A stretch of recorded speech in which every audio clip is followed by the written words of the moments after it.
Halo pemirsa GPR TV dari Sabang sampai Merauke, dari Miangas hingga Pulau Rote. Bertemu lagi bersama Bilky Sabila dalam program Kominfo Newsroom. Halo pemirsa GPR TV dari Sabang sampai Merauke.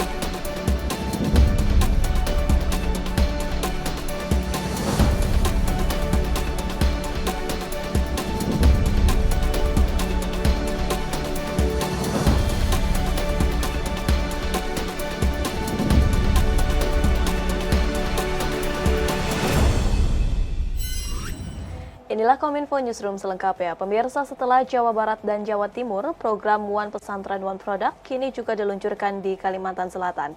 Dalam sambutannya, Wakil Presiden Republik Indonesia Ma'ruf Amin berpesan agar program OPOP Kalimantan Selatan Expo 2022 dapat menjadi inspirasi bagi pengembangan OPOP di daerah lain serta meningkatkan pemberdayaan ekonomi pesantren.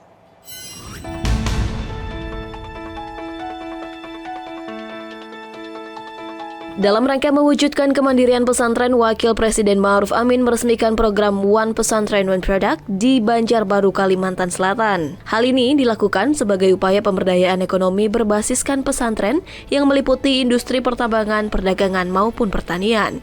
Wakil Presiden menyampaikan pesantren seyogyanya tidak hanya sebagai pusat pendidikan dan dakwah yang mencetak kiai dan ulama, melainkan juga menjadi pusat untuk pemberdayaan ekonomi. Selain itu, pesantren juga harus menjadi off-taker, penghubung antara pelaku usaha dengan pasar, sehingga pemberdayaan masyarakat dapat berjalan secara berkelanjutan. Wakil Presiden Republik Indonesia pun berpesan agar program One Pesantren One Product di Kalimantan Selatan Expo 2022 dapat menjadi inspirasi bagi pengembangan One Pesantren One Product di daerah lain, sehingga kemandirian umat dan manfaatnya bagi masyarakat dapat terimplementasi dengan baik. Dan pesantren-pesantren yang misalnya di Jawa yang sudah maju, saya minta mengasistensi di sini untuk juga memajukan.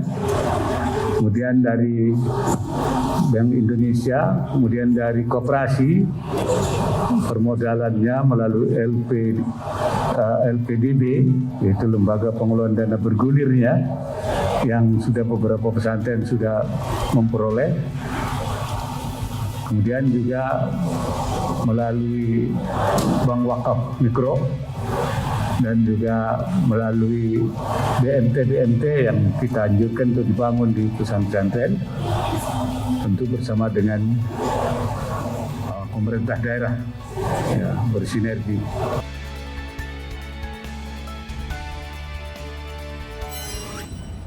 Usai meresmikan One Pesantren One Product Kalimantan Selatan Expo 2022, Wakil Presiden Ma'ruf Amin dan Ibu Hajah Wuri Ma'ruf Amin meninjau Posyandu Kenanga di Banjarbaru Selatan, Provinsi Kalimantan Selatan. Wapres menekankan bahwa percepatan penanganan stunting tak hanya dilakukan oleh pemerintah tetapi seluruh pihak.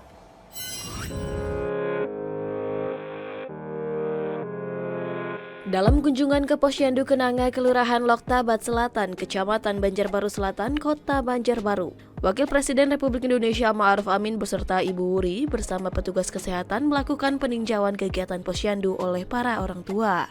Di lokasi tersebut, Wakil Presiden dan Ibu Wuri memastikan pelayanan kesehatan yang diberikan oleh Posyandu berjalan secara aktif, sesuai dengan tugas dan fungsinya, terutama dalam melakukan deteksi dini dan penanganan balita stunting. Mengingat penimbangan dan pengukuran merupakan salah satu upaya penting dalam memantau pertumbuhan dan perkembangan anak, terutama balita, sebagai upaya deteksi dini stunting. Selain itu, percepatan penanganan stunting perlu dilakukan untuk mewujudkan target penurunan angka stunting mencapai 14% pada 2024. Oleh sebab itu, berbagai upaya percepatan terus dilakukan, termasuk dengan mengintegrasikan berbagai program dan anggaran, mulai dari kementerian dan lembaga di tingkat pusat hingga pemerintah daerah. Koordinasi sampai ke bawah, didukung oleh sistem penganggaran yang kalau dulu mungkin hanya nasional, sekarang nasional, kemudian harus masuk di APBD, tidak ada instruksi dari Kementerian Dalam Negeri, dan juga APBD kabupaten kota, kemudian ditambah dari swasta melalui CSR, sehingga ini CSR itu kita minta di sekitar daripada perusahaan itu dia harus ikut ambil bagian dalam penanganan stunting. Menteri Keuangan Republik Indonesia Sri Mulyani Indrawati akan memperketat likuiditas dan kenaikan suku bunga dalam kebijakan moneter guna menghalangi tingginya inflasi di tengah kondisi global yang tidak menentu. Menteri Keuangan Republik Indonesia Sri Mulyani Indrawati menegaskan, pemerintah perlu mewaspadai potensi inflasi yang tinggi di Indonesia, utamanya inflasi yang didorong akibat adanya kenaikan harga pangan dan harga energi yang telah ditetapkan pemerintah.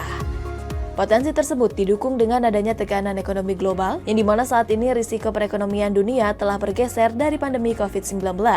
Di sisi lain, Menko mengatakan bagi negara-negara yang memiliki rasio utang sangat tinggi di atas 60% atau mendekati 100% pasti akan mengalami tekanan yang jauh lebih hebat melalui kenaikan nilai tukar dan lonjakan biaya bunga atau cost of fund.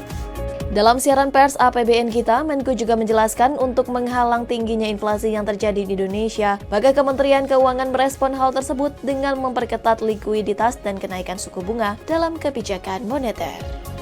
Dengan adanya disrupsi sisi supply akibat pandemi dan dengan sekarang masalah perang atau geopolitik, sementara demand side-nya meningkat, terjadilah inflasi global yang melonjak sangat tinggi. Di negara Amerika dan Eropa ini adalah inflasi tertinggi 40 tahun terakhir.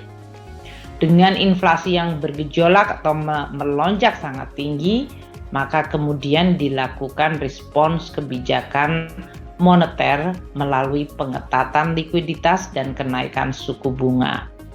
Tindakan ini menimbulkan efek spillover atau rembetan ke berbagai negara. Volatilitas pasar keuangan melonjak, capital outflow terjadi di negara berkembang dan negara-negara emerging, dan ini menekan nilai tukar rupiah dan juga meningkatkan cost of fund atau lonjakan biaya utang.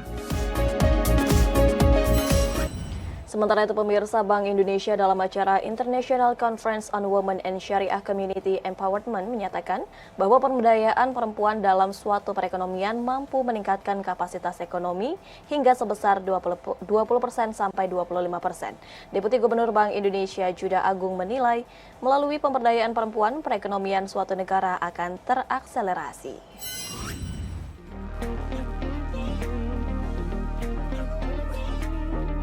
Deputi Gubernur Bank Indonesia Juda Agung mengungkapkan, berbagai penelitian menunjukkan bahwa pemberdayaan perempuan dalam suatu perekonomian akan meningkatkan kapasitas ekonomi tersebut sebesar 20-25%. Untuk itu, adanya pemberdayaan perempuan perekonomian suatu negara akan lebih terakselerasi. Menurut Juda, pemberdayaan perempuan tidak hanya penting untuk pertumbuhan ekonomi, namun juga dapat menjadi faktor utama dalam pengurangan kemiskinan, meningkatkan ketahanan pangan, perbaikan gizi, hingga perbaikan tata kelola sebuah negara. Di sektor UMKM tadi juga sudah disampaikan bahwa peran perempuan sangat dominan. Ya.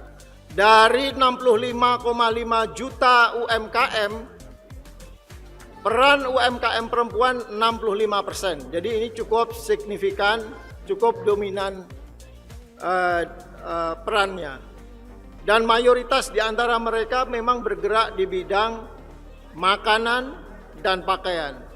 Selanjutnya, pada masa pandemi, berbagai survei turut melaporkan bahwa UMKM perempuan tercatat memiliki daya tahan yang lebih dibandingkan UMKM yang dimiliki oleh pria. Meski demikian, Juda menjelaskan bahwa UMKM perempuan juga masih menghadapi berbagai tantangan dan kendala, yakni baik dari segi kapasitas, produksi, kelembagaan, ekosistem yang mendukung, maupun pembiayaan atau permodalan dari aspek produksi misalnya. Oleh sebab itu, ini adalah salah satu faktor, salah satu area di mana kebijakan, intervensi kebijakan, baik dari Bank Indonesia maupun juga dari kementerian terkait, Kementerian UMKM dan Kementerian Keuangan, sangat krusial.